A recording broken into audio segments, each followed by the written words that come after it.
One,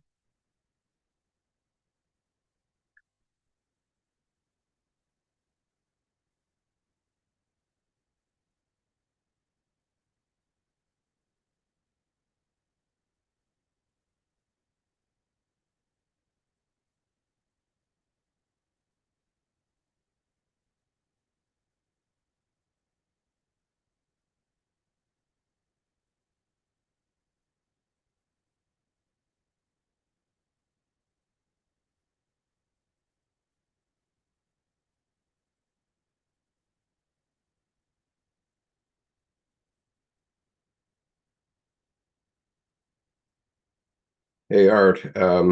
I think you know that the first present I sent to you got returned to me uh, with a faulty address. I think I corrected it, or the post office corrected it before I sent it on the new ad with the new address for the second one. So you didn't get the original plan, what I had originally planned to send you. If you would like that, please let me know. But um, I think your zip code ends in 4, not 2, if I'm not mistaken. That's the issue. So um, anyway, I have it here and I can resend it if you like.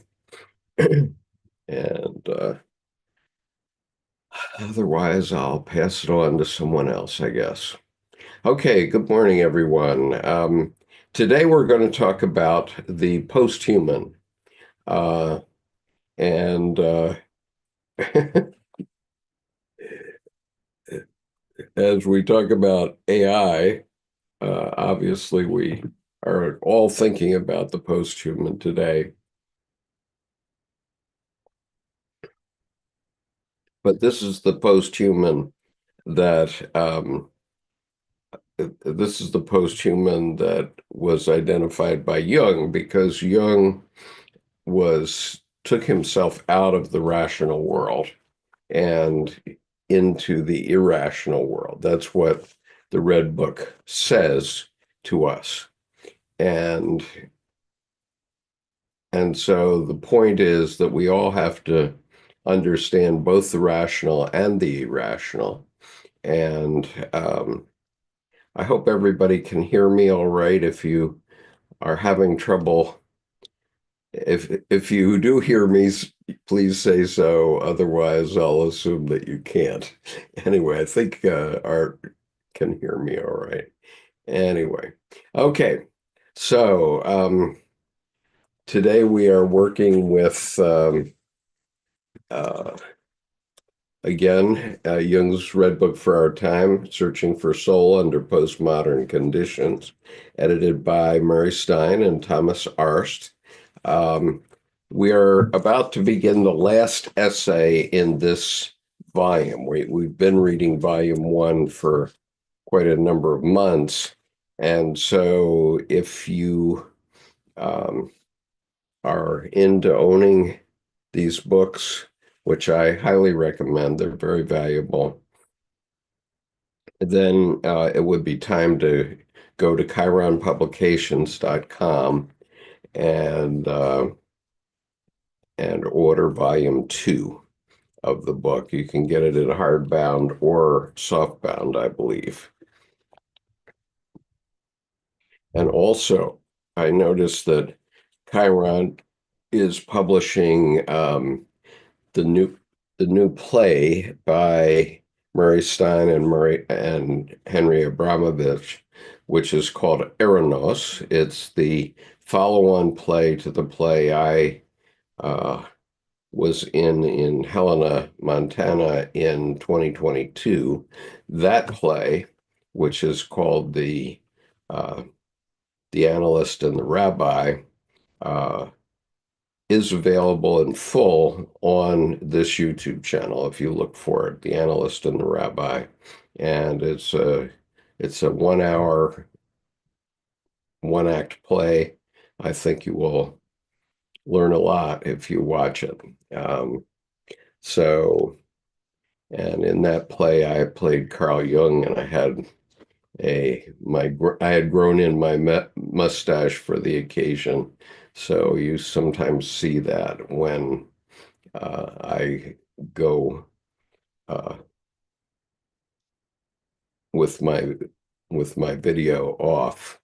And good morning, Jordan. We're just beginning. I've been doing the preliminaries, and oh my gosh. So here we are, and we have an audience. So we are on whatever page this is. I don't know. It's 369. And the Red Book and the Posthuman by John C. Woodcock. We are not talking about artificial intelligence at this moment, but maybe we should, because artificial intelligence has one flaw, and that flaw is that it has to be totally logical. In order for software to work, it has to be logical. And so having consciousness um, is a prerequisite to, uh, logic is, wait a minute, yeah. In order for it to be conscious, it needs irrationality as well as rationality. And I read something last week that with um, AI learning, that how do they put it? They said the more they used the human condition, AI started to lie and starts to lie. starts to lie. And they said, "Well, what information were you doing?" We said we were putting all the different news sources into it, and and there you go. Yeah, so it'll pick the lies as well as the truth, right? It'll tell it like it is, except like it is can be a bunch of hoop, Yeah. So Yep, hoop de doop. That's funny. yeah, I smiled and went, "Yeah, I'm gonna go figure." Yeah. So in order to be really conscious and not just uh, rational, you have to have the irrational as well. And because we have to figure out what all these lines mean in our paintings, for example. It's interesting too, though. I've been making a distinction where irrational is a thinking function word that tries to describe intuition, and then intuition would say, "You have no business describing me. All reasons are just unreasonable." And and it's true, because it's the kind of thing where if we go rational irrational, we're still over on the thinking and sensation side rather Right. than intuitive. Well, once we say anything, then we've gone into rationality, Right. Even if right? it makes sense. I mean, and Yeah, truth is stranger than fiction, because sure. fiction has to make sense. It's like, Right. And the truth is much different. Okay, so you're going to hear about um, uh, Dr. Woodcock's version of this. I guess I should read about Dr. Woodcock for a moment here.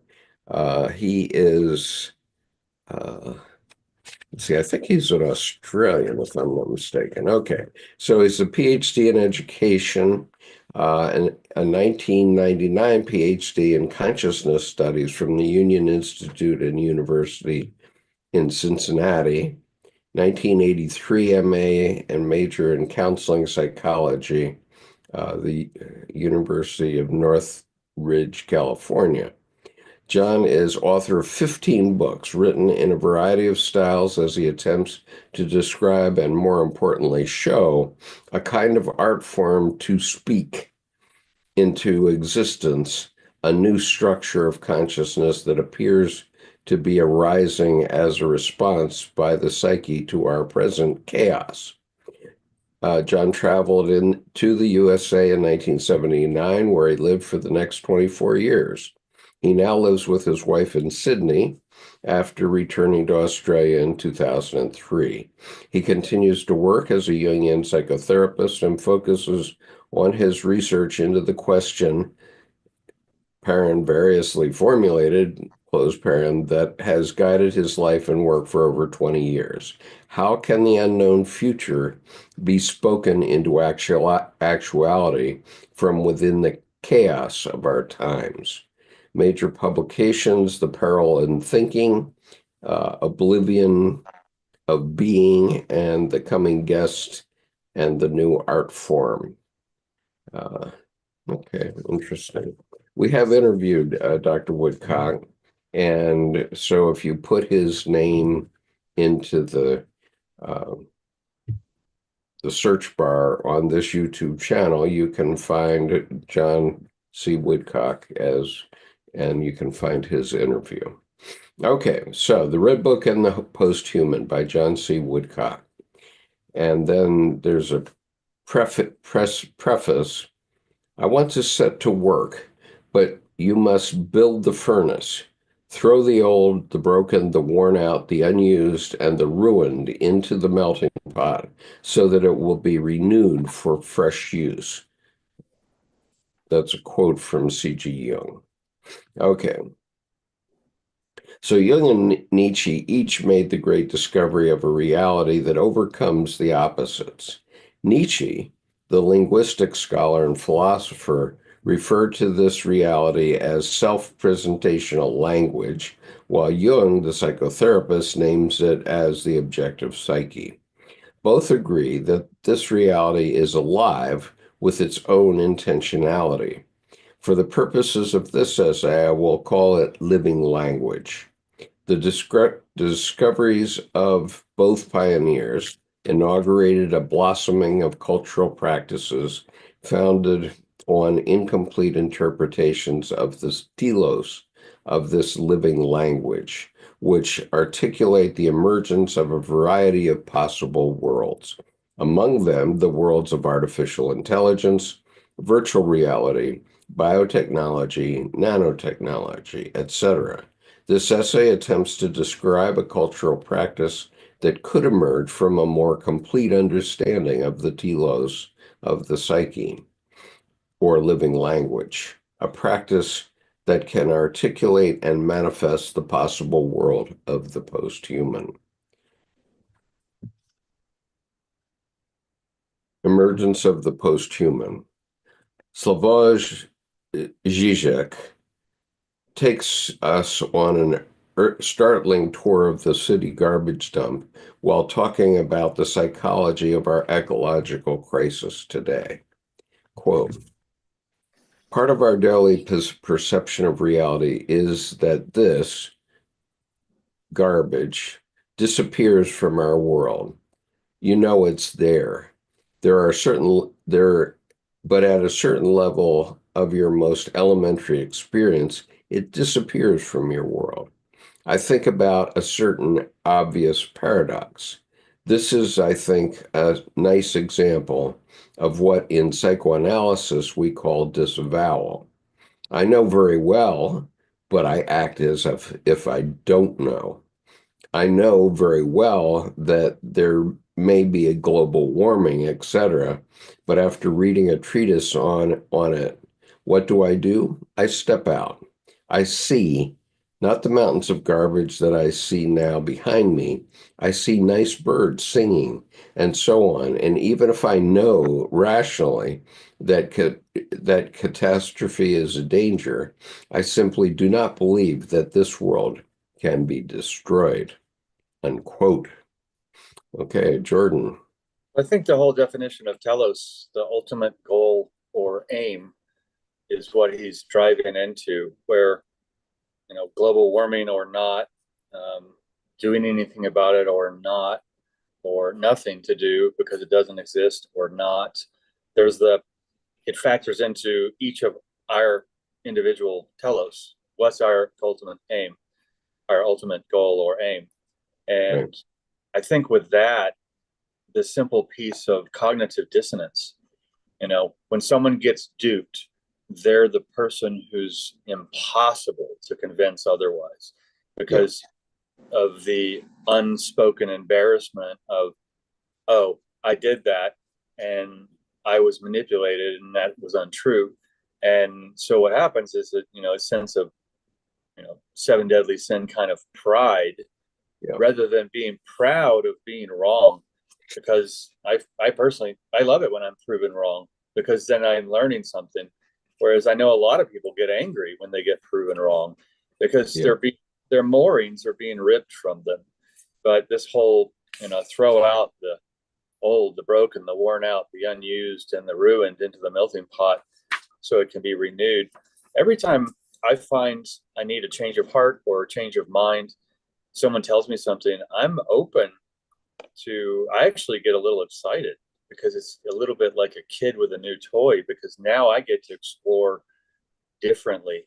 So I think with these two paragraphs, or these several paragraphs, there's the telos piece I think is important to put in as perspective instead of perception, because perception can be a blind spot, but perspective is just what it is.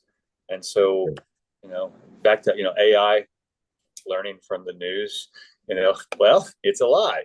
So, it's interesting. And then the thing is, though, once that's said, like you said, it becomes in the nature of rationality. And in that, it's not always lying because it lied then. It learns. So I think there's a point with the consciousness you mentioned and humanity where is someone lying or are they telling a mistruth that they just wholly believe? And and they're wrong. And the thing is, well, are they doing harm with the wrong? And is that contagious? So I think there's a sociological responsibility to monitor AI just like we monitor each other. And Well, we have to monitor our living humans first because AI is not there yet, but our living humans are living in la la land very often. very often, and I think too, when people bring up some kind of moral discourse, uh, I find that if someone really needs morals and ethics, they're just a bad person on a leash. You Right. if you need that, that to me it's childish. Yeah. I have zero want or need or even thought of doing harm to other people. Um, it's and I can say that from a martial standpoint, the martial arts of I've hurt people, I've been hurt, and the thing is now I'm like, well, I'll just let them keep missing and tire them out. Just be fire and not be there when they try to hit you. And in a sense, they can learn something by me doing, it's not nothing, but just the constant evasion thing where I can help them see that that idea is folly. Yeah. Okay, so going back to the essay, though, Zizek is pointing us to the dominant style of dissociated consciousness as in which we exist today. We have fabricated a technological world founded on the logic of abstract language, which thinks in totalities, wholes, systems, etc. Zizek uses such global totalizing concepts to draw us into this world of global warming, global catastrophe, world catastrophe, ecological disasters, environmental crises, climate change, overpopulation, world famine, etc. This abstract language has brought forth its corresponding appearances or things, representations arising from measurements and calculations of a mathematical or physical world. Abstract language of wholes or totalities, along with its corresponding appearance, constitutes a world which reflects a particular style of consciousness that can be aptly described as alien, a world that, according to Zizek, is a terrifying new abstract materialism, a kind of mathematical universe where there is nothing there, just formulas, technical forms, and so on. Yeah, that's just substantiating again the abstract language of wholes, totalities. If I took, say, a news article and instead of reading it and trying to understand it, if I took every word, every single word, even the articles A and but the, and I sent roots down to the source of that word in context in this conversation, the first thing I do, which ones have false roots? I just pull those words out. And then what's left? And then can I make sense of the content of what's left? Or does it sound too good to be worth a damn? I mean, it's like, Well, and if we look at wars that have come and gone and that are coming again, um, they're often based on logic. Okay, the logic that my country can win against this country, right. and and um, and as Jung points out in the Red Book, and the Red Book is full of blood. Okay, he talks about um, he was one of the first to say there will be blood. Okay, he knew when he began writing the Red Book that there was going to be blood. He envisioned it and saw it in dreams, as particularly 12 specific dreams in 1913 and 1914. And sure enough, it started on August the 1st, 1914. And he knew it was coming. He knew it was the collective unconscious was going to do that. And so we maybe have consciousness about our own God, about our own um, inner self and how we're directed to live our lives. But there is also the collective unconscious, which is for our purposes the real God. Okay, and logic from Michelangelo says that God is this old man in a pink dress on the ceiling um, of the Sistine Chapel in Rome. But God is not that. God is the collective unconscious, and much more than that. And um, Well, that painting especially, um, most paintings like that, if you look at them, there's some ancient Egypt symbol you know, that it's similar to, and that one in particular is a sagittal section through the brain, basically right, front to back. right. And if you look at it, and the physiology of the human brain, you can see the cross section of the different brain organs that are present and clearly delineated. Um, and there's been a lot of studies. I kind of wonder if Michelangelo um, He surely knew it. knew it, and did he Yeah, see a doctor's diagrams or Da Vinci's sketches or so. And honestly, too, especially Michelangelo, there's a um, there's a sculpture where there's a pinky up, and there's a muscle right here that only activates when the pinky's up, and he has that carved into the forearm. So the knowledge of physiology is just right, stellar. right. And these men knew it, but they couldn't say it. So they, as Andy Warhol said, Yeah, uh, your physical body may not be immortal. So what you have to do is create something that will be immortal. right. And obviously, the ceiling of the Sistine Chapel will be there for a very long time. presumably, and maybe not forever, but for a long time. Hmm. And it's already been there for what, 500 years. And so, Well, an ancillary condition to the long-term maintenance of the Sistine Chapel is the importance of architects dealing with water and the roof.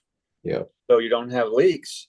Otherwise, we wouldn't still have the Sistine Chapel. I mean, so you can look at what you see and then look behind what you see to see what supports what you see. And I find that helps with perspective instead of just taking quote unquote the photograph of the Sistine Chapel as yeah, a simple moment in time that has no past or future. It's just that, but make it secretly active. Make it yeah. alive. Find out what it's about. Yeah. Exactly. Find out what it's about. What did Michelangelo really mean when he did that painting? Okay, and there's lots there. I mean, Well, the even what? two neurons, crossing the synapse, just that touch of the fingertip, Correct. that's a neurological diagram. Yep, absolutely. Okay, so this form of alien consciousness perceives earthly affairs as from outer space, and we participate in this style of consciousness and its appearances when we think its language of abstract totalities. At the same time, Zizek points out we inhabit another world altogether, a personal, empirical world, i.e., the world we encounter when we turn off the TV and walk out the door, a world of senses, our normal embodied world. Zizek is telling us that the abstract knowledge gained from the fabricated world, in which the style of consciousness that I call alien reigns, simply does not reach down to touch, excuse me, our down to earth empirical consciousness. We just go about our ordinary lives, while at the same time we may be horrified with the latest media news about dire warnings of catastrophe couched, as they have to be, in global abstract concepts or mediated images. The one form of consciousness is disassociated from the other. And yet Zizek's analysis now seems out of date. Hints of further changes in the appearances are beginning to draw our attention, as much of our contemporary art is now showing us. For example, the Sydney Biennial Art Exhibition in 2016 was conceived to address the question, quote, if each era has a different view of reality, what is ours? With our growing dependence on the virtual world of the internet, the distinction between the world and the physical one is becoming ever less defined. Many artists are attempting to access the in between, the place where the virtual and the physical fold into one another. Unquote. I found my way to a particular work of artist Grayson Perry, The Annunciation of the Virgin Deal. This artwork is showing us an emerging new reality. Two worlds, virtual and physical, are chaotically colliding, conflating, interpenetrating, uniting, and fusing. In Perry's work of art, we can see all the ordinary or personal items that we use intelligently to move about in the customary style of our modern culture. Cups, coffee maker, magazines, cushions, tea towels, technological devices, etc. If we look more closely at these items, another feature that we normally take completely for granted begins to stand out. The ubiquitous presence of labels, bourgeois and proud, organic, local, plastic, penguin books on the mugs, make tea, not war on the towel, etc. The angel's body is portrayed as a cardboard cutout figure. She is pointing to portraits of Bill Gates and Steve Jobs. that are hung on the wall. The iPad on the table is showing a news item. Bakewell sells to Virgin for $270 million. Okay. Uh, what is the mode Well, of being? Okay, go ahead. I'm going to look for this work of art if I can see if I okay, can find it. because I wrote in terms of if each era has a different view of reality, what is ours, and then the place where the virtual and the physical fold into one another, the in between. I wrote, yes, that's where the verbs live. Navigate the interstice, the space between, to discern the relationship or relationships of things. And then an observation, he keeps using etc. He's said etc. I don't know how many times so far, which to me is a way for him to say there is always more. That he's not trying to say he has made the final statement, where I think just simply because of the convention of using etc. over and over and over, it's a nod to there's always more. Basically, here are some examples, and you can go find your own. Let me see if I can make this larger. Okay. All right, I found it. So we're going to look at the enunciation of the Virgin deal. Thank you, Google and Internet. Does everybody see that? Yes. I believe so. Okay, so here we have the irrational rationality of our modern world, I guess is what I would call this. Well, it's interesting. It's all indoors. You see the Yeah, outside through the windows. So, in a sense, you're encapsulated in this convention, um, rather than being. And the art that the creativity is is basically the windows are paintings. yeah, yeah, But you're interesting. living inside. So I think the whole convention of the space between would be the pane of glass, this invisible thing that we see through, but it connects the outside to the inside. Otherwise, I hate the colors. It's like it's just this kind of chalky, Well, sick. I mean it's Sick. fascinating because it really expresses the the problem of the modern world, Yeah, and I which is we're totally engrossed by these things that are not alive. it's like Okay. spam colors, the sickly pale. And that to me is actually a message that says sickly pale humanity, devoid of nature. It's like it's losing its redness, it's losing its life, its vitality, its Yeah. intense vividness. Because the colors are all muted and pale. Right, right. Even the pinks are kind of, I would call it jaundice from a colorblind perspective. And the lavender over on the couch, lavender is one of my favorite things, and that makes me want to kind of throw up a little in my mouth. It's like, which Yeah. message? I mean, it's clear. I mean, so I really, I actually say I hate this painting, but from a meaningful standpoint, its message is made very clearly, especially even with the colors. Well, this is what John Woodcock is saying that none of this is alive. Right. Okay, even the people in the painting are not alive, and it it's a reference to the fact that when we're in the midst of all of our stuff, Yep. uh, none of it is alive. And what is it that makes you alive? Well, you're alive because you're here physically right now, living, listening to a live um, video and maybe learning something, I would hope. But the living is going on outside the windows and not in the buildings that you can see outside the windows, right? And so you almost don't see life, and yet here we are. Well, and um, I noticed on the two coffee cups. One said knowing laughter in green, and then in pink it was class trader. Yeah. So Yeah. Okay.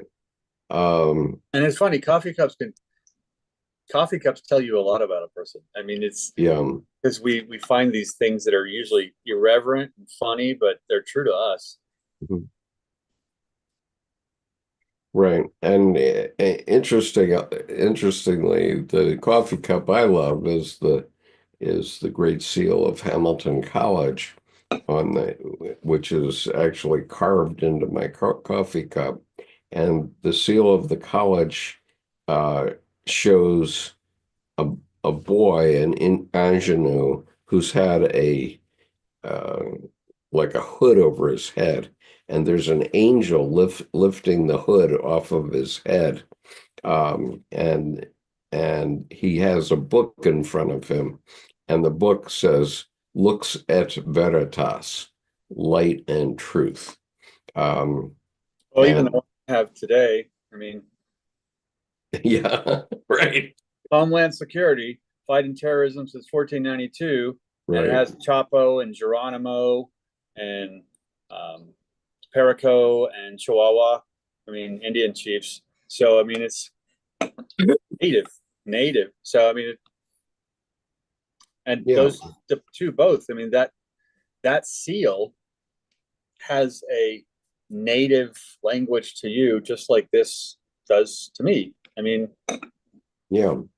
And meanwhile, in our current affairs, we have Israel now destroying the West Bank. So, in the process of just destroying everything that's Palestinian, um, not only in Gaza, but on the West Bank, where most Palestinians live. And, they just want that country in the same way that the U.S. Army cavalry went out and took the country of the Native Americans. And mm-hmm. what Colonial. what you don't see is what the implications of doing that to 1.4 million people, the Muslim world, and how many generations is that not going to be forgotten? And I have direct experience with this because I teach in a mostly African American school. Um, and Friday, and very often I get asked, did you ever own slaves, Mr. Conover? And so, the point is that slavery officially has been gone from the United States for 160 years. I would argue that it's not gone yet because of our our Mm-hmm. private prison system, but we don't have the lash and the overseer quite as horribly as we did during the slave owning years in the Well, South. I'd say private prisons and personal debt. I Yeah, and mean, personal debt, that's another example, you right? get out of debt, you have a whole different perspective um, on everything. And what this whole the Israel Palestine thing reminds me of Lucy always yanking the football away from Charlie Brown, and then he kicks and falls, and nothing happens. And but it's that it's like, oh, we're gonna do this, we're gonna do this. No, we're not. I mean, so Right. And so, for all of us living in America, we can just turn off the news and go about our business, go live outside in what beauty we can still find, and and and ignore what's going on uh, to the Palestinians right now. And we've got some really serious issues here because the Nuremberg war crime trials were not for nothing. Okay, they were very significant. And now we as human beings, especially in America, about at least half of our population seems to have forgotten what they mean.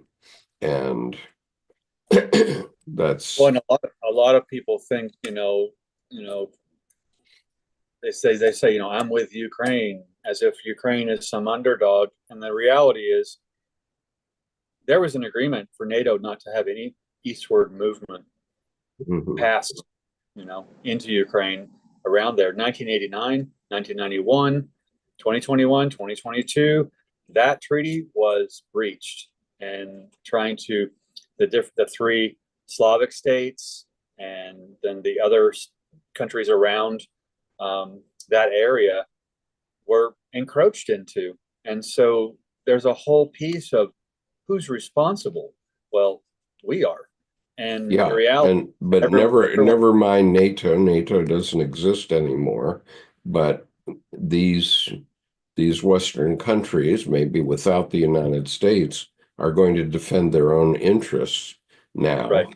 and they will form a new organization that we probably will not be a part of, and so have no influence over, where um, they're going to defend themselves from Russia because there's nobody that believes that Vladimir Putin intends to stop with only taking Ukraine or a little piece of Ukraine. And at the same time, um, in the spirit of the Afghans or the Iraqis or the Viet Cong, Vietnamese army, Northern Vietnamese army, the war is never going to be over by invaders. Okay. And so um, Russia, Stalin starved Ukraine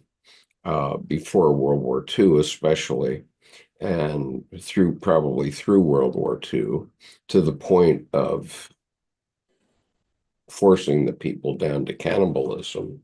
And so, even if some interim peace deal is made, the war will not be over until the Russians are out of Ukraine. It's very simple. Well, there's that. And if I dispassionately put it in context, if we had Russia on the Canadian border or along the Rio Grande River, there'd be war in 7 minutes. So, I always try to make sure that we don't have, yes, everything you said, that's true. But I think there's a doublespeak piece of us versus them, Debbie's concept of the other, where the space between is very literally being fought out between two big and many small. That it's Cuban Missile Crisis, that was close to us. It's right there on Florida. Um, so if we look at the same situation and reverse it to if we had a large country encroaching on our borders, well, what would we think? So I think there's an important piece there um, to note that it's not good versus evil. It's one versus the other, and the evil might be driving either. But so I think there's and I'll just put etc. there, like he's been using so much. Yeah. Okay. So reading on, how lucky we are to understand this. What is the mode of being of such equipment? Ordinary personal items are now fused with, and we're referring back to the painting now. Ordinary personal items are now fused with messages that are utterly alien to anything personal or individual. Perry shows a chaotic concatenation of the virtual and the physical throughout his painting, and in so doing is disclosing a world to us, one normally concealed from us. This structure of an alien consciousness, now conflated with a traditional and personal consciousness, constitutes a new kind of being, and world that we may well call the post-human.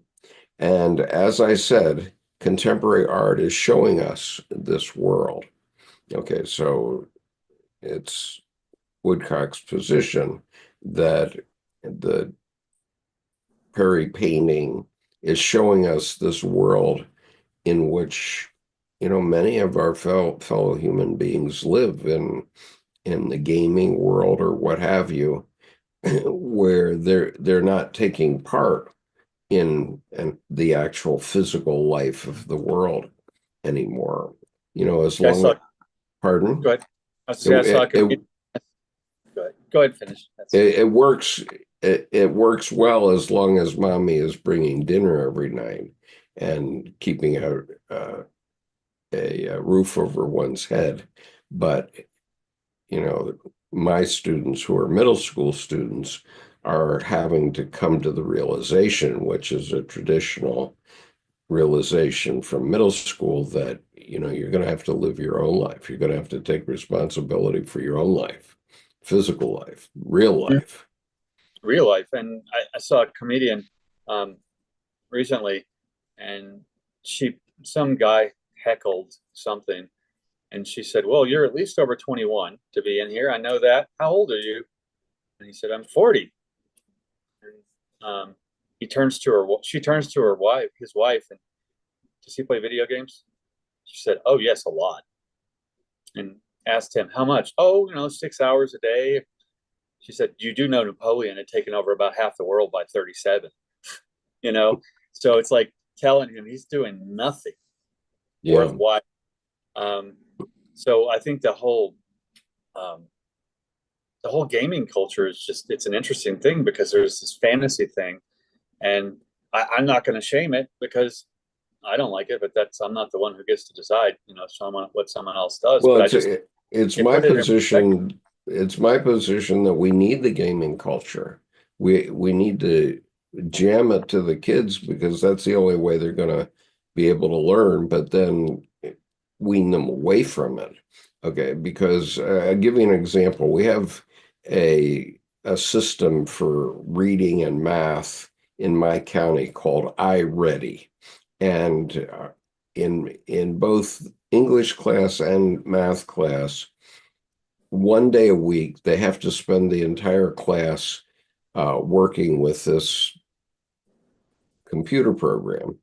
And it's really brilliantly developed from a logician's point of view, from a logical point of view.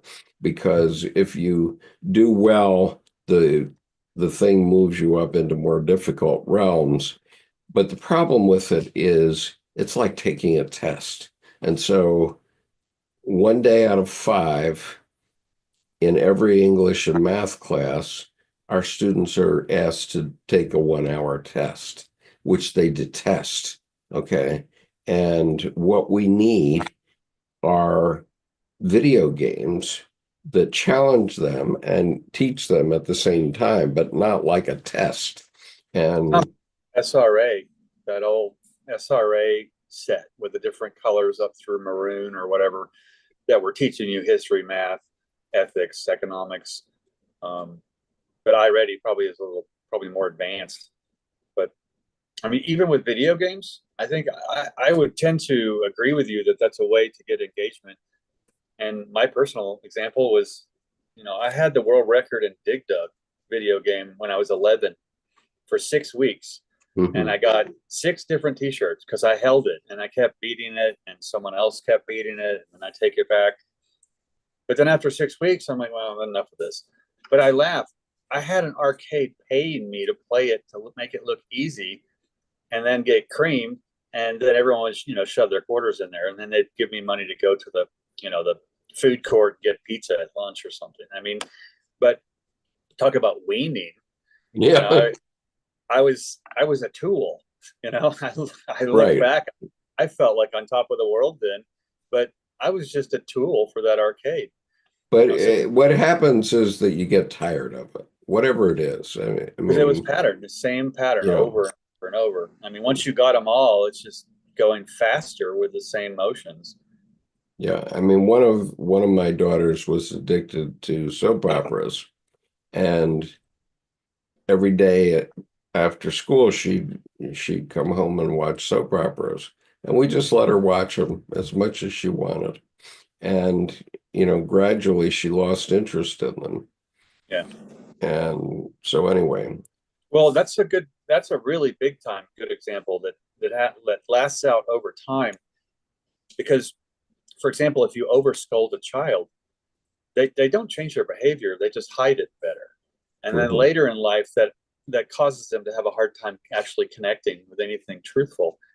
But like you said, if you if you take away the novelty by not making a big fuss over it, within about 2 to 3 days, they're onto something else, and they will never remember that again. But in their quest for strength, validation, power, or whatever, if you make a big fuss about it and they get in trouble, well, they just have a button that they just installed in you, and they're going to start using it. And so there's a path to pattern by you guys just letting your daughter do soap operas, and then it it runs its course, and she had experiences, but she doesn't get stuck there. yeah, So, but you left the responsibility to her own accord, and I think that's important. yeah. So shortly after my visit to see the work of Grayson Perry, I visited an art show here in Sydney, July 2016, presenting a display of modern art explicitly on the theme of the posthuman. The curator's introduction describes those artists whose work encouraged us to ask what it means to be human today and what it might mean in the future. Drawing inspiration from science fiction, robotics, biology, biotechnology, consumer products, and social media, they offered experiences that raise questions around the idea of the posthuman, a concept that signals new understandings of humanity and a breakdown of boundaries between what we think of as natural and artificial. Yeah, we're the perception versus perspective. We've been talking Right. about that with various examples between us the whole time. Right. So this is where my artwork starts to apply because there in my artwork, I'm not trying to show anything. Right. I'm not trying to show a thing. And what I diff typically do show inadvertently is um, human behaviors Mhm. and different types of humans that you see those people and you say, oh my God, yeah, those people exist too. But the And I good think, news is that in my big painting, I also put my mother. So yeah, not intentionally, but she's there. well, and your painting is a direct expression of what I also just noticed. He has this et cetera convention he keeps using. I mean, there's always more. So there's the Yeah, outside through the windows of the painting. But in every paragraph, he has at least one heart word. I mean, you get the space between, so he's talking about that, and then you get concatenation, which is a series of events, but I would call it a kind of a liquid cascade of connectedness, things one over the other, and then boundaries. And yeah, boundaries go back to the idea of the space between. You can't have a space between if you don't have boundaries. So, in this sense, the posthuman, there's also the notion of he's inferring self and other. So, the heart word of self, identity, and then the other word, etc., everything else. And his Jung's like Jung has one whole thought per paragraph, and I'm starting to notice how he, whether intentional or not, he has a straight to the point, one word at least in every paragraph, because that's the nucleus of that cell. His idea, concatenation is in that paragraph, boundaries in the next paragraph, in between previously. And um, I think it's interesting because it invokes a sense of clarity that he's not just rambling. He's actually concatenating. He's going topic to topic, paragraph to paragraph, to talk about this painting and talk about his topic. Right on. Okay, so some of these works combine real human body parts and machines in order to speak this new way of being. This art is, in effect, announcing a further step in cultural development taking place in response to a background psychic transformation that has already happened. Zizek is drawing our attention to a cultural dissociation between a personal earthbound consciousness and an alien out in space style of consciousness. The world of one having nothing to do with the world of the other. Contemporary art, on the other hand, is hinting at the possibility that the alien form of consciousness is no longer to be thought of metaphysically as spatially outside or beyond earthly existence, but rather as incarnated within the earthly personal style, interpenetrating or enfolded with it while remaining as alien. This new understanding is bringing into being an entirely new world of appearances and an explosion of corresponding cultural practices, i.e., the world of the posthuman. In order to explore the essence of posthuman being, we must turn to the meaning-giving background that informs all appearances, cultural practices, and their corresponding beliefs. This meaning-giving background is, of course, the objective psyche. We may therefore approach the essence of the posthuman by appeal to those dreams and visions that hint at transformations in the psychic background. Consider, for example, the following dream. Quote, "A man is among us. He looks quite normal, but he is in fact alien. He is friendly, wants to, needs to live among us, and is warmly welcomed. Many therapists are excited and thrilled with the glamour of his gifts, which includes spaceships that could fly at dizzying speeds. I join in with this madness for a bit, but lose interest and instead grow increasingly alarmed. I try to warn others. I decide to act. I want to burn him and race around looking for a flamethrower. Instead, I kept grabbing fire extinguishers and spray him with those. They're useless. He tries to stop me, and we seem to realize that there is nothing personal in this. He wants simply to live here, and I could sense incredible danger to us. I say, it's just that our species can't survive if you stay. We need to survive too. Then I go back to my frantic search. He says, responding to my alarm, do you mean that what if I spit on the carpet or people? And he does so, thus at last revealing the danger. A terrible poison was in his spittle. It dissolves flesh, leaving horrible forms, like a fly dissolves its meal." Unquote. Comment. Yeah, that's I mean, speaking of aliens, I mean, artificial intelligence, artificial intelligence has real value. For example, I'm studying for one of my praxis exams in the state of Maryland, and I I bought the training program. And what it does is at the beginning, it gives you a test, a self-test of, I don't know, 100 questions. And then it only gives you the lessons that you missed, where you missed a question.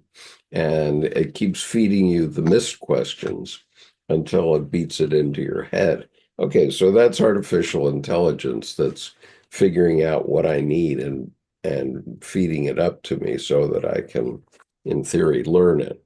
And so that's a value to artificial intelligence. But at the other extreme, is the possibility that some machine that has no emotion and is totally logical will go run amok and destroy us, destroy humanity itself. And of course, that story even goes back to movies like um, War Games, uh, in which I think Matthew Broderick Hmm. starred when he was very young, and he's got this very rudimentary computer that is figuring out what's going on, and they figure out that Russia has launched uh, missiles and they're ready to fire missiles back, and then they realize that there's a glitch in the system, Yeah, he's and playing it the game. all, yeah, it's just playing a game. um all right, so Well, anyway. this paragraph too, the whole thing with the spittle, the acid or whatever, the Right. poison. What's interesting there is again the concept of the other. If I spit on a flower, I'm pretty much watering it. I have blood in my veins, which is creating me, and the spittle of the alien destroys things outside of itself. So Yeah. there's the creation, destruction, otherness between, the you sense the danger. Well, is the danger just a difference that you don't have? And I think that's an important piece for perspective so that we don't reactively go off the handle. That's a great example of the movie War Games because he's like tic tac toe. Wouldn't you rather play crossword? Wouldn't, how about a nice game of chess? The computer says, and he clicks, global thermonuclear war. And he keeps, what about tic tac toe? Wouldn't you rather play a nice game of checkers? The computer's trying to get him to not Not play enact the global simulation. nuclear war. Yeah. Yeah, because what's interesting is then the thing is the coder who created, that the scientist is all sequestered off in his cabin. They finally, get to come in to help. Um, the problem with it is chess and checkers and tic tac toe. They're all just sitting there playing on the two computers. But the simulation game, that global thermonuclear war, plays on the SAC base's screens. It takes the whole governmental system in an actual simulation that looks Right. real. Yeah, sure. So they get duped and then, fortunately, didn't act on it.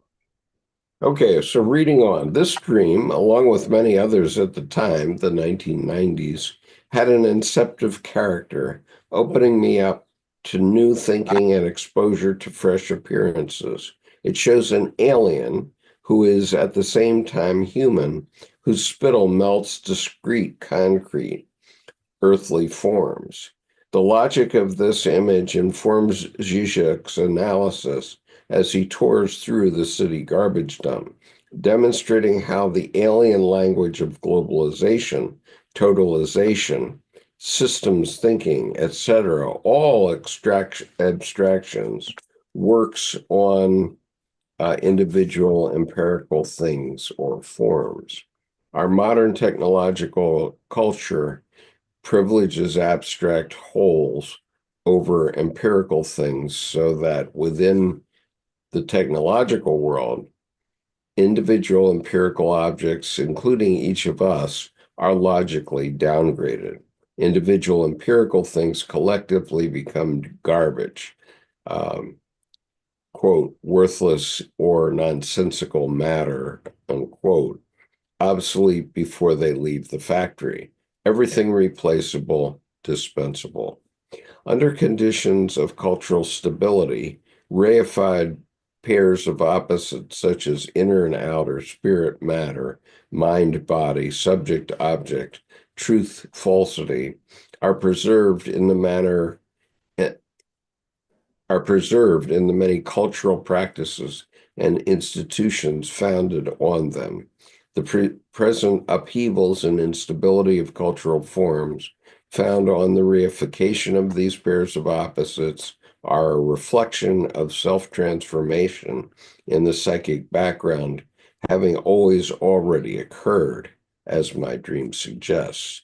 The modern genius giving eloquent expression to this enormous and profound reconfiguration of the psyche was, of course, Nietzsche. Okay.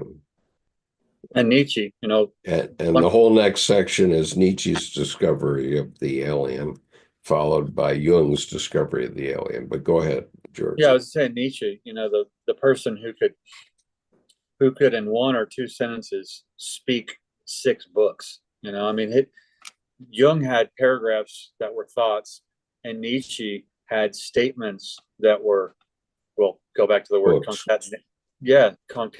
concatenation. Whole books. You could get a whole cascading series of things, um, just from simple things he said. So it's interesting too. Um, I like not unpacking Nietzsche and just getting it. And I think what's interesting is, um, talk about lazy man's language. No, I'm just going to use 14 words.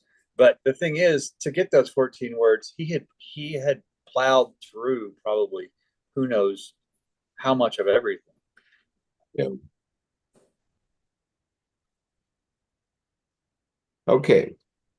and Nietzsche's, lost his boundaries. And then he lost his boundaries. yeah. So he kind of he got leaky. You know, he started to he started to Well, come and he apart.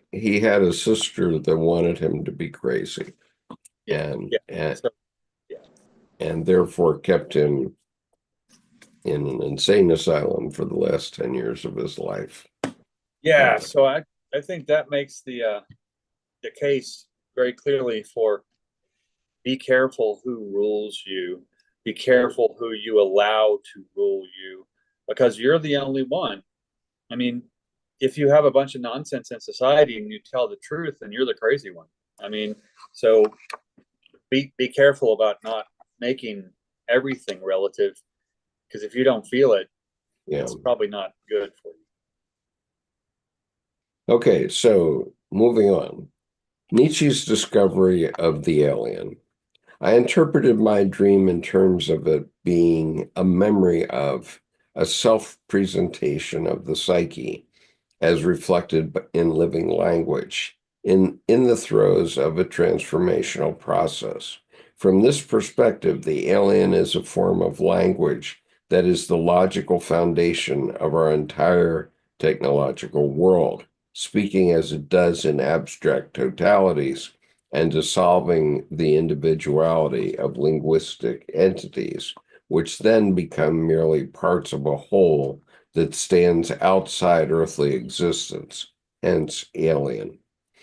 Prior to this alien language becoming reified as an entirely new set of technological appearances and practices, beliefs, etc., it had emerged or broken free from within the chaos of a breakdown of habituated and ossified habits of thought. Those logical structures, pairs of opposites, that constitute the linguistic foundation of an entire cultural way of being, philosophically known as the metaphysical world. Nietzsche was the great pioneer of language who discovered this alien living language. He tells us explicitly, for example, of the experience with its power and numinosity as he wrote the dithyrambic, Thus Spake Zarathustra. Quote, one is the mere incarnation, mouthpiece, or medium of an almighty power. One hears, one does not seek. One takes, one does not ask who gives. A thought suddenly flashes up like lightning. It comes with necessity, unhesitatingly. I have never had any choice in the matter. Everything happens quite involuntarily, as if in a tempestuous outburst of freedom, of absoluteness, of power and divinity. The involuntariness of the figures and similes is the most remarkable thing. One loses all perception of what constitutes the figure and what constitutes the simile. Everything seems to present itself as the readiest, the uh, correctest, and the simplest means of expression. Nietzsche's participation with the fires of living language opened his eyes to a momentous event as having already occurred in the psychic background of appearances. Quote, already, quite in his career, he had understood and articulated the essential nature of language as rhetorical rather than representational or expressive of a referential proper meaning. It makes a full reversal of the established priorities, which traditionally root the authority of language in its adequation to an extra linguistic referral or meaning. Demand's understanding here of Nietzsche's works gives us a hint of the transformation in the psychic background at the time of Nietzsche's and later Jung's, as well as we will see, discoveries. Nietzsche discovered the essence of language is rhetorical, and another way of saying this enormous claim is that language essentially comprises self-presentational living figures of speech having no external references. The essence of language thus lies beyond the subject-object polarity, as Nietzsche knew. Owen Barfield calls this essential character of language after Coleridge, quote, transformed inspiration. When realized or intuited as such, it yields new meanings of old and gives birth to a future that has originated in present creativity instead of being a helpless copy of the outwardly observed form of past. Okay, one more paragraph.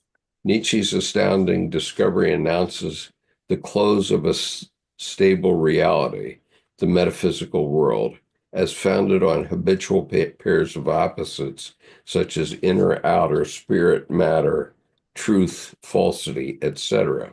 If tropes are the truest nature of language, then from a psychological point of view, Nietzsche, in encountering living language, also discovered the objective psyche as living, self-presentational figures of speech. As Nietzsche noted, he is thus our first psychologist. Okay, I'll stop there for a moment. I'm going to stop for a bio break, but you can go ahead and comment on all that. Okay. Well, Coleridge had a concept, I think it was Coleridge, unless it was Schopenhauer, the concept of emplastic imagination. And I'm going to look something up. It seems to be the alien within, which is like the unconscious or the place of creation. But hold on one second.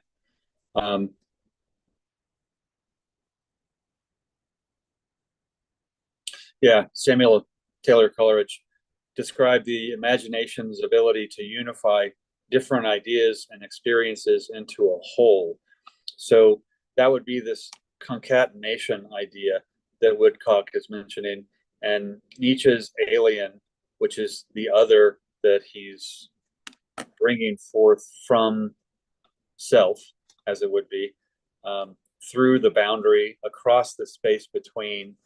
So I think this self-presentational figures of speech would be your perception, your opinion, your perspective.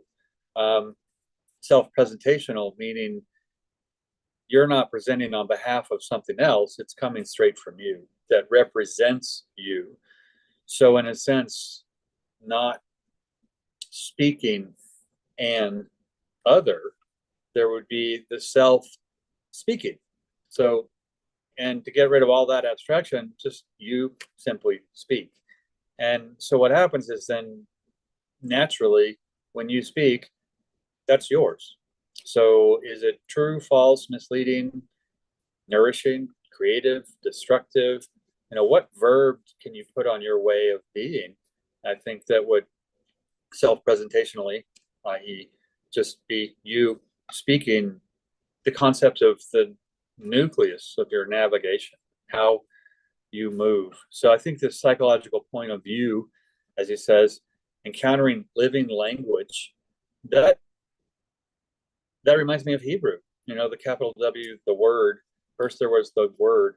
Well, it's not language, it's word being a symbol. How much was living within that capital W word? And what happens is with a glyph, a Mayan glyph, a calligraphy glyph, an Egyptian hieroglyph, there are whole stories, histories, past, present, and future that live within that symbol. If I take the falconer or just the falcon, do I also get the falconer? Is it implied, or am I thinking the sky around the falcon as it flies, or it's on a forearm, or? So back to his et cetera, et cetera, et cetera. I think what's interesting is there's a psychological point of view of the infinity of the imagination that's going on here. And what's nice is that can always refresh and change perspective. Good timing. Yeah. One of the things I was thinking about as I was in my travels here is the answer to the question, is school real? Okay. And the answer, of course, is no. We manifest it every day when we go to school, teachers and students, but it's not real. It's the alien side of human nature, or it's the rational side. Excuse me. It's the rational side, but it's not real. What's real is the behavior of the kids, which is real. That's real human behavior, and everything else that we do is not real. We just invent it each day. Well, and that speaks to, I think, the core of what I said while you're away on your travels, was that Samuel Taylor Coleridge had the idea of the esemplastic imagination, which is in a sense an invisible alien within that can make whole of the parts. And so in a sense, the concatenation, that word kind of seems to sum up this whole section, of the series of events that come together to form meaning, presence, identity, self, other, are all present in the infinity of everything within. So in a sense, the other could be, the alien within. I don't know how my psyche works. I just know that I use it. I don't even know that it works very well. Or it uses you, maybe. Yeah, it uses me.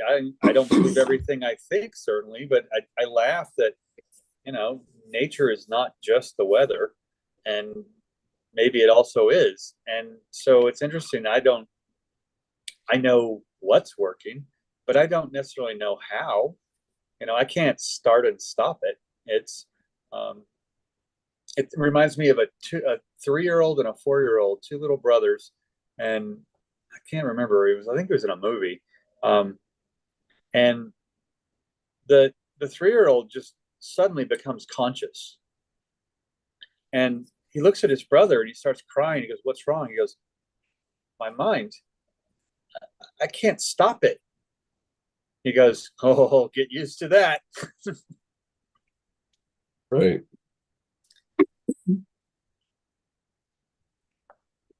Well, yeah, moving on. Yeah. So, okay, Jung's discovery of the alien. During Jung's ordeal, as recorded in the Red Book, he also became a mouthpiece of an almighty power. Like Nietzsche before him, the almighty power of living language. Quote, at the outset of Liber Novus, Jung experiences a crisis in language.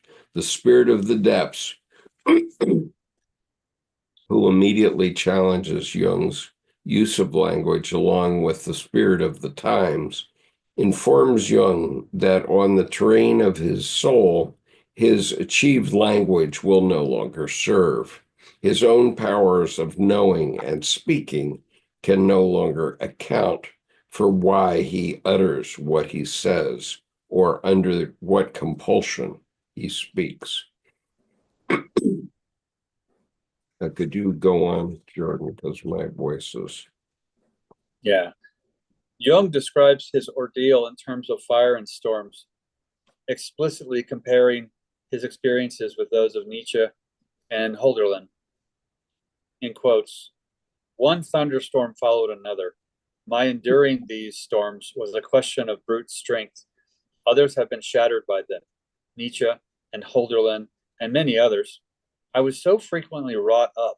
It was as if I were hearing language, my insert, author's insert, with my ears, sometimes feeling it with my mouth. Below, everything was seething with life. A message had come to me, and a message had come to me with overwhelming force. I hit upon this stream of lava, and the heat of its fires reshaped my life. The primal stuff, this incandescent matter, material that burst forth, and at first swamped me.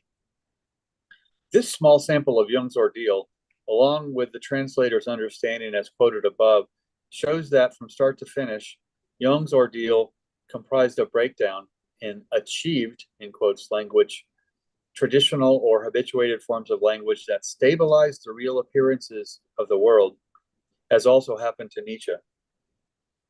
From the ordinary human perspective, achieved or dead language is used as a pragmatic tool for our purposes. Achieved language is collectively interpreted as having reliable external references, constituting what we normally call, in quotes, reality. Such interpretations stabilize culture. We generally know what to do or how to respond when we speak in such pragmatic ways.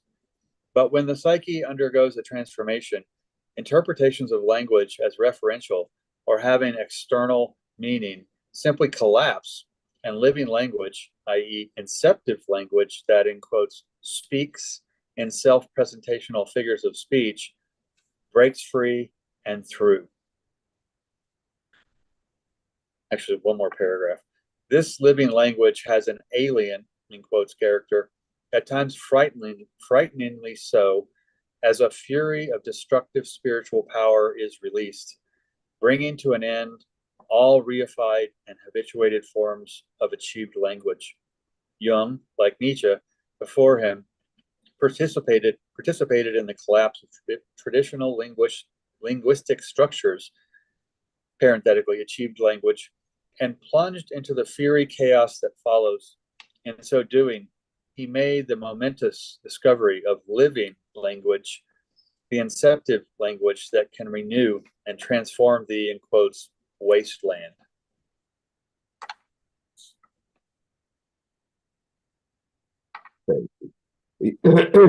Jung's destiny was to discover the reality of the objective psyche, which lies beyond the inner-outer disjunction. The reality of living language can only be reached when achieved, or traditional language and its stable logical forms, such as inner-outer, spirit-matter, subject-object, are destroyed. Jung's immense difficulty in bringing this emerging reality to language is shared by other investigators of living or inceptive language. For example, Owen Barfield, in speaking about imagination advancing to transformed inspiration, living language, suggests that to transformed personification and from myth and symbol to transformed allegory. Barfield made a literary attempt to portray the inceptive character of transformed inspiration in his unusual book, Unancestral Voice, the genre of which remains uncertain. It comprises a series of dialogues with a spiritual being called the Maggid. Barfield, like Jung before him, subsequently struggles to describe his participation with transformed inspiration in the prosaic terms of achieved language, i.e., language that participation leaves behind. And I can continue if you want. All right, go ahead, Neil. For what, after all, was the it that happened? Since he had never told anyone about it, he had not yet made any attempt to clothe it in words. It was, however, something like this. He did not hear any voice. And yet a train of thought began presenting itself to him in the same mode in which thoughts present themselves when we hear them from the lips of another. They included thoughts which he himself was not aware of having ever previously entertained. For the most part, the thoughts which were given in this way were naked of words. He himself had defined the words before he forgot the thoughts.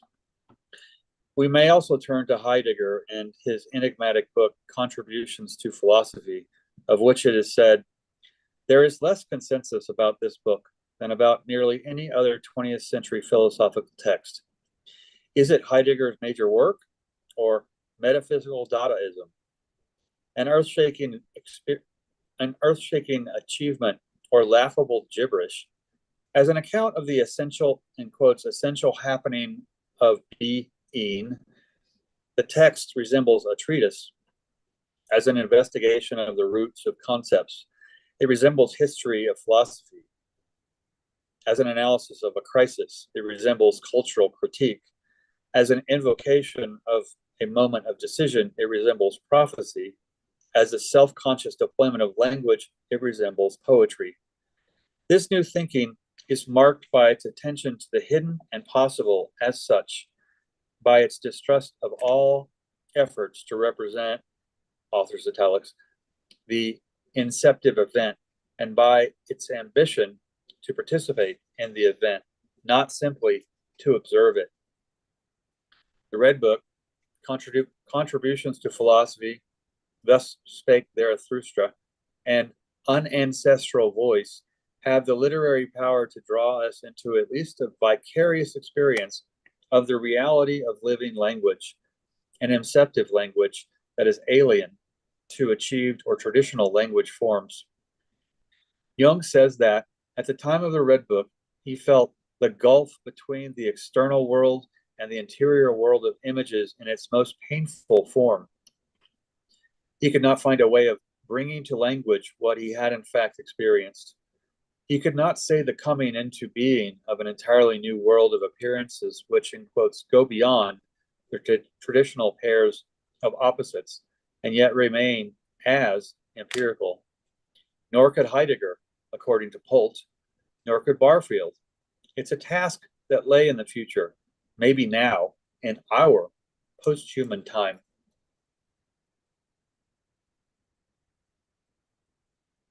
Okay. I want to go ahead. I was just simply, what's coming to mind is Aspasia, Aspacia. That's Socrates' teacher. We don't really hear her story much in our stories. I mean, like so many things, the feminine has been removed. And it's interesting because what comes to mind, rather than patriarchal or sexist, is the figure in the ground. I mean, do you notice the object or do you notice the foundation upon which it stands? And in that sense, there's always a both and. So every time someone brings up Socrates, besides the fact that it's a little boring, I'm like, well, tell me about Aspasia. Just because they won't know. And so it can stop the conversation kind of politely, but it can bring in the other. And so what does it mean? Well, Aspasia, she was Socrates' teacher. It Yeah, means she was the ground that we don't see him standing on. She was the foundation upon which he was built. And so she was his mentor. Um, and it's interesting to me that that implies that no matter what you see, what's around it, what's under it, I mean, contextualizing something often gives you a better perspective than isolating something. I mean, you can learn about mitochondria by looking only at mitochondria, but that won't tell you anything about the semi-permeable membrane of the cell, yeah. or will it? And so I think the matter that I'm pushing there is that Aspasia comes to mind because we're talking about these books that are, you know, living language, and the word capital W-W-O-R-D. First, there was the capital W-R-D word. Well, that's Hebrew. That's living language. It's a whole universe existing in that one glyph, that one Hebrew character, and that one four-letter composition. Um, so I think we're talking the living language here just goes et cetera, across Hebrew, hieroglyphs, Mayan glyphs. So I think there's a nod here to these books, the Red Book, Contributions to Philosophy, Thus Spake Zarathustra, and Unancestral Voice. They're all describing visual, experiential representations of language rather than literal and rational. So the discussion of or expression of the interior contents. Yeah, I want to stop our reading here, but I do want to continue to discuss.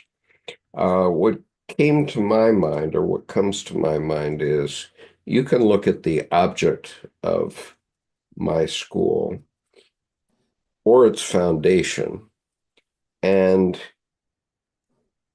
in neither way do you have any clue about what's going on there. Okay, what happens there?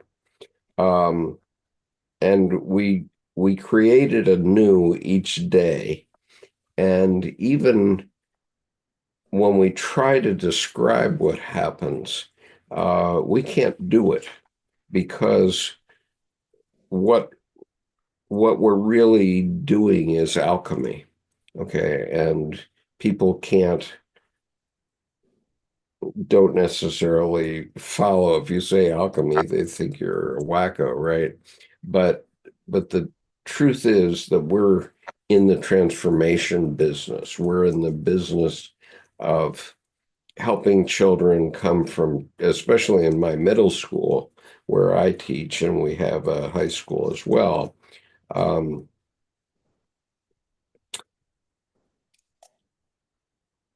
we're in the business of transforming a child into at least a young adult. And those things are quite different. And so, for example, my work most often is making sure that the teacher, the co-teacher in the room is protected. And then two, making sure that all the children are protected from one another and from us for that matter. And there's not much more that needs to be done because the transformation takes place naturally. Okay. In other words, it takes place in the maturing of the individual. And you can't set a rule and say, do X and you'll understand what it means to take responsibility for your own life. You can't do that. Um, Well, it's interesting you say that because a similar experience I had when during college for 3 summers, I volunteered to a program called YOU, which was the Youth Opportunities Unlimited. And what they did is they had kids, teenagers who in high school were recommended by their teachers who seemed to have great potential, but had failed everything. So they're instead of setting them back, they were sponsored to come live at the university where the program was headed, and all housed and fed and all that. But I taught martial arts to underprivileged inner city kids. And I remember the dean of the university saying, now, why are we teaching inner city kids how to fight? And I said, have you seen how sloppy they are? So, and it was funny because he laughed and, okay, fine. But not only did everyone in the martial arts class go up at least 2 letter grades, they also went back to school that next semester in the next grade, and they started leading. And one of the projects, though, I mean, there were basically just 2 things. One, besides the martial arts, they weren't allowed to talk. And people said, well, how do you pull that off? I said, you don't allow them to talk. I mean, so a lot of the teachers didn't know how to parent. But one of the things I had them do is we had a garden. It was right outside the dojo. And so they all planted carrots.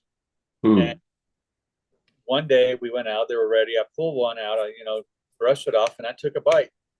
And one of the kids goes, oh my God, that's so dirty. I mean, God, you got to get them from the store. And I said, where do you think carrots come from? And I didn't realize the magnificence of the question I just asked, because I was about to get a whole different perspective than I had before. He said, well, they come from the back of the store. They're in cardboard boxes. My brother puts them out on the shelves. Well, as if somehow magically they appear in cardboard boxes. So his world was limited to the backstock of the grocery store. And at that point, I realized zero green, all asphalt, chain link, concrete, brick, things eroding. They had no nature in the nature. Yeah. And it was a rude awakening to me, but it was very enlightening to me as well to don't judge a book by its cover. Just because I know what a carrot is and how to grow it and where it came from, other people might think it comes from the backstock of the grocery store in cardboard boxes. And so the evolution occurs naturally. Even with me teaching, I got taught a lesson right there. So, the kids teach back because you realize you need to listen. They have perspectives that need to be heard.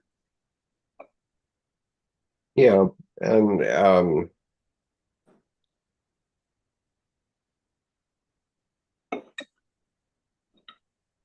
well, I think of my dictum about how all life lives on other life. And in the grocery store, everything that you're going to eat was once alive. Okay. And the person that wants to only be a vegetarian or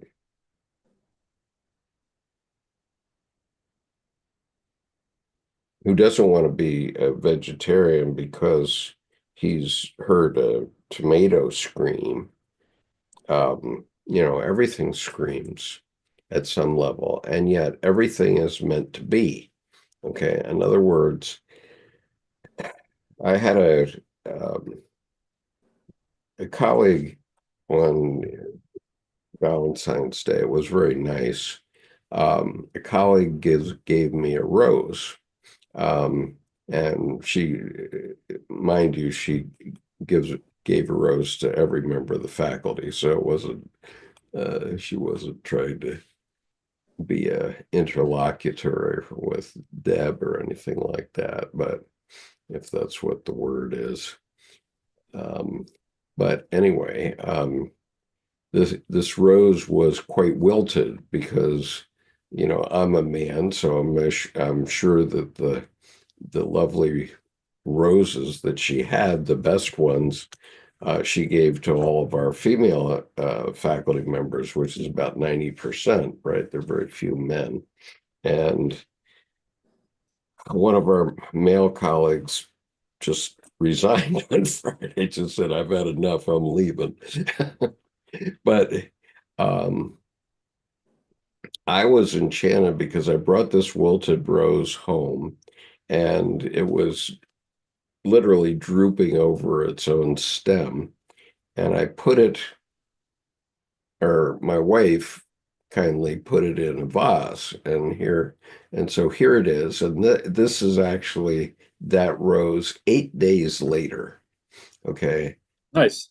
And so the night that I was given the rose, which was February 14th, it barely was anything. The stem was just bent over 180 degrees, and my wife had put it in this beaker and put water in it. And by 11 o'clock at night, it had perked up and said, "Hello, I'm Right. still here." Nice. and and here it is 8 days later. Um, and it's still pretty much there. It's slowly dying because it's not connected to the plant anymore. But this is the purpose of a rose, right? You're not killing a rose by taking a stem in the grocery store, because this is why this rose lived. It um, is to make my week more pleasant, if you will. Okay. Hmm. And and it lived its life, it served its purpose, and finally it did die, um, and was recycled. But everything is recycled. Um, Well, and to your point of alchemy and that rose, for example, if I had the rose, I'd either or both and drop a couple of pennies in the vase because copper is an antibacterial, and add a little apple cider vinegar, and because that way you're alchemizing, you're nourishing the continued life of the last phase of that rose. hmm, I didn't know that. You drop pennies in and do Yeah, I what? took 2 or 3 pennies into the water And and some vinegar. apple cider vinegar, Mhm. just a little bit. And I find it works better than those little fertilization packets, the white powder that they give you to pour in. I don't Yeah, use those because it feels like they're yeah, um, too chemically composed. But the apple cider vinegar and then pennies, the pennies are antimicrobial, antibacterial, and then the apple cider vinegar, I don't know how, but it nourishes the rose or the flower, and they last longer. Um, yeah. and I think part of that is because the decomposition process is mitigated with the pennies, and then they're continuing to be nourished by the apple cider vinegar. Right. So I don't know where we were going with that, but the point is that we don't really live in the physical world. Okay. In other words, when you walk into the grocery store, you're not living in the physical world where animals are being slaughtered and butchered, you know, and you're not living in the physical world where oats are being threshed and then baked uh, so that you can have cereal. You're not living in that world. You're living in a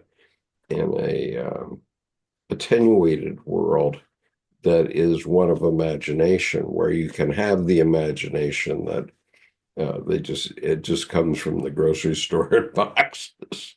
Well, yeah, and I think you made the point really well that the school you teach at isn't real, and I think to qualify that, it's a thing, it's a real thing, but the school itself is a place for transformation rather than the building. So it's what's happening within that you facilitate, the co-teacher facilitates, the children facilitate, and the idea, the notion that the school isn't real, I think is really just an inference to it's a place of transformation. So Yeah, don't take it at face value. Oh, we're going to school to learn things. No, we're going to school to continue to transform. And it sounds to me too like you're not playing the let's send them to school to indoctrinate them. I mean that's you're sending them to learn how to live. precisely. And I mean how to question everything, how to Yeah. I mean, don't take things at face value. Ask questions. I mean, Yeah. the story of Grandma's roast comes to mind. You go in and you cut the ends off the roast and you put it in the oven. And you go out and Grandma gets the first taste. She said, "This is the best tasting roast I've ever had." She said, "But why'd you waste a pound of meat and cut the ends off?" He said, "Well, Grandma, you always cut the ends off." She goes, "Oh, that's just a bad habit from when my oven used to be too small." I mean, so you know, I mean, Yeah. knowing the function of what's there and what's not there, what's carried in traditionally indoctrinated material versus what's necessary. Yeah, I mean, and also, any organization can be poof in a moment. I mean, Yeah. I can say the words the United States Marine Corps, but that doesn't really exist. It what exists is the men and women who come together to manifest the Marine Corps. But Right. but the Marine Corps doesn't exist in nature. Okay. We don't grow Marines that way. We Right. have to create them in a very logical and precise manner in order for them to understand what their role is in the play. It's a play, of, just as Shakespeare had it, all the world's a stage. All the And world's a stage. Yeah. yeah, we are the players on it. And so, anyway, I'm gonna go ahead. I was just going to say it's interesting in some images you get a line, horizontal line across the bottom, and sometimes you realize they're portraying this picture on a stage, literally. Mhm. Even some of the Rider-Waite tarot cards have this, double line across. Well, you're seeing the edge of the stage, so it's a drama. It's a theater, it's theatrics, and all the world's a stage is really encapsulated. And a lot of images, when you really look at why is that there? I mean, why do I see? And what happens is you're being shown the other. You're being shown what is supporting that image. So, all the world's a stage. I think really that, and then your concept of the school as a place of transformation, really sums up the reading today. Yeah, I think what's the essence of this teaching today? I mean, a human beings were created over millions of years of evolution.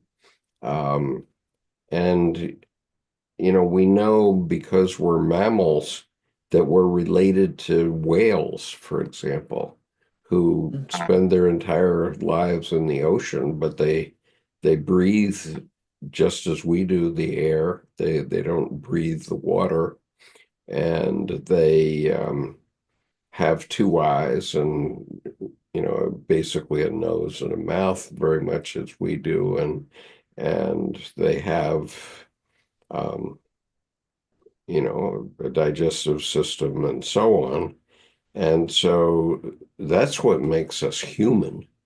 Whatever it is that we have in common through evolution with other creatures, and yet we have evolved in this certain way. But everything that we do that involves writing something down or putting clothes on, that's actually post-human. Well, it's interesting too because whales and I think also cetaceans, dolphins, orcas. Um, Sure. if you look at the front flippers, they're five finger bones Yeah. in the so it's an undifferentiated hand. So that's not necessary. So why is that the case? And what's interesting is there's the commonality of look how the DNA evolved differently, or look how it presented and reified. Right. And there's so many similarities. Um, Well, even with birds who were yeah, not were are not mammals, the birds that are not mammals, right. Look at the um, they still have two eyes, uh, a central nostril or a beak and a mouth.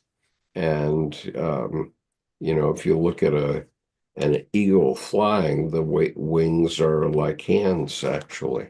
Yeah, yeah. And it's that if we look also at the solar system, not just orbiting around the sun, but put the whole thing, including the sun, orbiting around the galactic center, and put little trailers on all the planets, you will get the DNA double helix shape.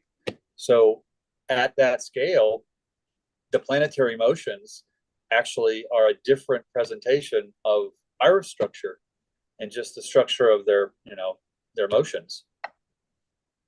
And Yeah. if you Google solar system DNA GIF, GIF, there's someone has put together a kind of a, it's like animated Photoshop or something model of the solar system as it moves, and you'll see the slower, bigger, but they're doing this kind of thing, all the different gears in the clock, but it looks a lot like the DNA strand. Yeah. And if you're looking at your computer screen now or your iPhone screen or whatever, what you're seeing there isn't really Jordan and it isn't really me. Right. Yes, we are doing things together. However, we're actually doing them 2,000 miles apart. Yeah. And, And your concept of time is 2 hours later in the day. right. And it's like I laugh. Some of my friends in Australia, oh my God, what's going to happen? But they go, what do you mean? I'm like, well, you're 16 hours in the future. You should know.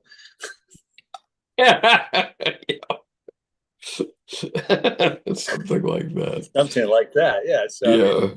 but it doesn't matter, So perspective. we create worlds and we live in those worlds. And we have to decide now based on um, I found again my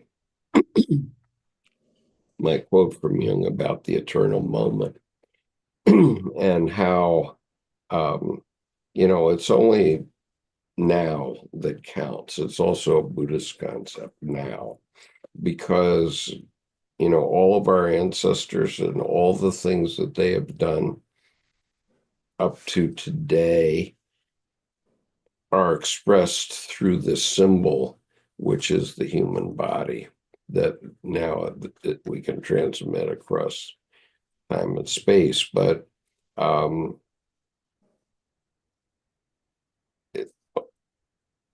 we can change the future.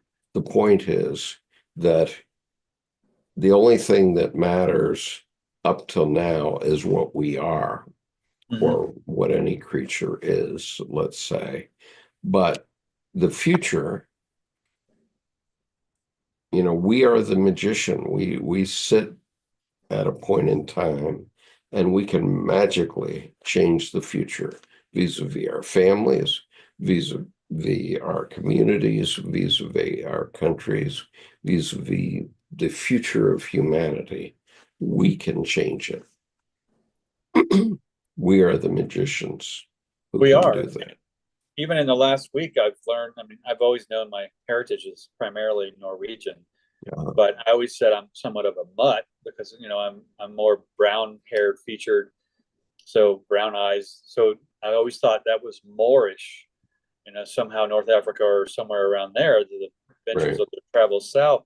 But I saw a foot diagram. I was looking at some reflexology stuff this last week, and I saw a foot diagram of different races. And like a Roman foot was like the toes were almost straight across with the middle toe being longer. A Greek foot, um, an Egyptian foot comes up and the kind of angles down from big toe to little toe, goes up to middle toe and down. And it's interesting. I went, oh, I have Egyptian feet. Mhm. And so it's interesting to notice that I went, oh, it wasn't Moorish. Well, that kind of is a little bit. That's North Africa, Egypt. Yeah. But it was funny because it fit because I've always had such a fascination with the Temple of Luxor at Karnak and hieroglyphs and even Mayan glyphs and that kind of culture. And it just gave me a smile that Right. I just never couldn't not pursue those as interests.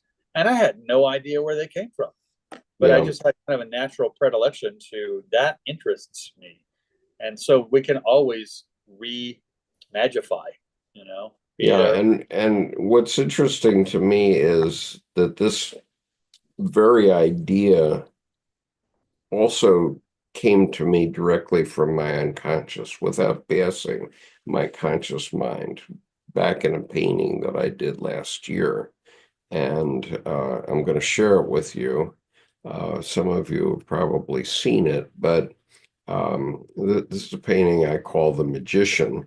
And what you're seeing is not a finished product, but what I saw in this was this guy in a turban, among many other things in this painting, but this guy in a turban, and he's in the center of the image, so he represents the self, and he's looking toward the future instead of the past. That's what we know from the map of the soul, that if you're looking out this way, you're looking toward the future. So this magician is looking toward the future, and he's um, seeing how things will be in the future, and he has the ability to change it. And at Christmas time, I gave a copy of this to each of the administrators in my school and said, you guys are the magicians that are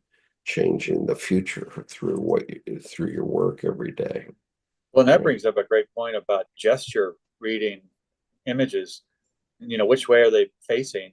And then with that notion, when, for example, a tarot card character is looking right at you, you are the future. What are you going to do with this? So it's, your sovereign job to accountably, responsibly pull that in. What fuel does that image give you? Because you are the future rather than handing over your power to the message of the card. Wow, Jerome Waddle has joined us. Hey, Jerome. Right. And Jerome had worked with John Woodcock, as it happens, and Cool. and he reminds me. He says, and I did mention this at the beginning of this program, Jerome, but he says, just a reminder that you have a YouTube video where we feature John Woodcock in 2020 called Global Check-in number 11, featuring John Woodcock. And then he says it's epic. And so if you want to learn more about John Woodcock's views, by all means, go into the search engine on this YouTube channel and put John Woodcock's name in, and you'll get the interview that we did. And Jerome was instrumental in getting that to happen. I didn't realize it was 5 years ago. It seems like yesterday. Yep. But anyway, I can only do so much, and so Thanks for that. yeah. So anyway, Jerome said epic. I'm like, okay, that's saying a lot. So yeah. put that So on. we ought to all go look at that video now, and I'm gonna call this to a halt. We'll finish Yep. up John's essay next week, and we can also discuss anything that he says on Cool. that interview. Um, and I look forward to talking with you about it then. And Jerome, I hope you'll come and participate in the panel next week, and maybe we can have a further discussion about these things. Okay, All so right. have we solved the problems of the world? Well, maybe not, but I'll accept one, all except one. but I don't know what it is because Okay. what's the Well, other? I fully expect to still be wearing black next week. So Well, See and you next week. there's the there's the old I have a lot of problems, but math is one of them, so I can't tell you how many. Right. Which is Well, one thing I was musing on this morning as I was reading the intro to this essay is math is not real. yeah, right. Right. Okay.